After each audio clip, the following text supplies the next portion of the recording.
நாம் அரசியலுக்கு வந்ததிலிருந்தே நம்மளை பற்றி நிறையா சில வதந்திகள் எல்லாமே சொல்லிக்கிட்டு இருக்காங்க இல்லையா?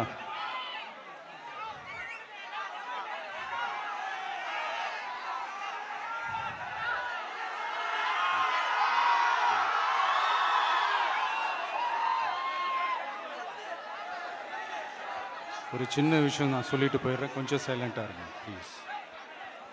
நாம் அரசியலுக்கு வந்ததிலிருந்தே நம்மளை பற்றி நிறையா சில வதந்திகள், அந்த டீம் இந்த டீம் அப்படிலாம் சொல்லிக்கிட்டு இருக்காங்க இல்லையா? ஆனால் இவர் எந்த டீமும் கிடையாது, மக்களுடைய டீம், பீப்புள்ஸ் டீம் அப்படின்னு எல்லாருக்கும் தெரிஞ்சதுக்கப்புறம் வேற என்ன அவதூறு பரப்பலாம் இவர் மேலே அப்படின்ட்டு ட்ரை பண்ணி எல்லாமே அவங்களுக்கு ஒர்க் அவுட் ஆகலை. ஸோ கடைசியில் என்னதான் இந்த விஜயை பண்ணலாம் அப்படின்னு நினைக்கும் போது தான் இந்த கூட்டணி அந்த கூட்டணிலாம் சேர போகிறாரு அப்படின்ட்டு ஒரு பொய்யான ஒரு பிரச்சாரத்தை பண்ணிக்கிட்டு இருந்தாங்க. இந்த நியூஸ் எல்லாம் கேட்டு நீங்கள் கொஞ்சம் கன்ஃபியூஸ் ஆகிருப்பீங்க. அதனால் இங்கே மறுபடியும் ஓப்பனாக தெளிவாக ஒரு விஷயத்தை நான் சொல்கிறேன். நாங்கள் எப்பவுமே மதச்சார்பற்ற கொள்கைன்றதில், அந்த ஸ்டாண்ட்லேயோ, மதச்சார்பற்ற சமூக நீதி என்ற அந்த நிலைப்பாட்டிலேயோ எப்பவுமே சமரசம் வச்சிக்கவே மாட்டோம். நம்மளுடைய தலைமையில தான் ஆட்சி அப்படின்றதுல எப்பவுமே உறுதியாக இருக்கிறோம்.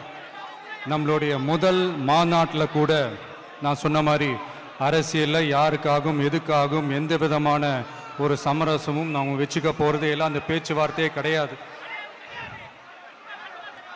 சரிங்களா? அதனால் யார் என்ன அவதூறு பரப்புனாலும் தயவு செஞ்சு அதை நம்பாதீங்க. எல்லாம் வல்ல இறைவனின் அருளால் நாம நினைச்ச டார்கெட்டை நம்மளால நிச்சயமா அடைய முடியும்.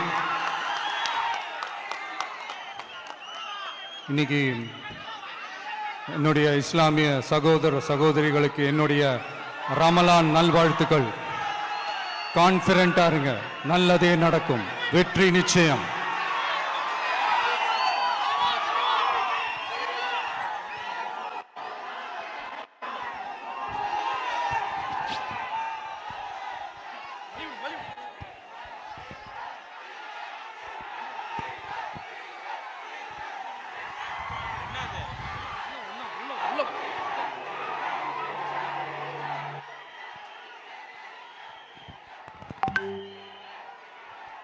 அனைவரும் அமைதியான முறையில் தங்களுடைய இருக்கைகளை அமரும்படி கேட்டுக்கொள்கிறோம்.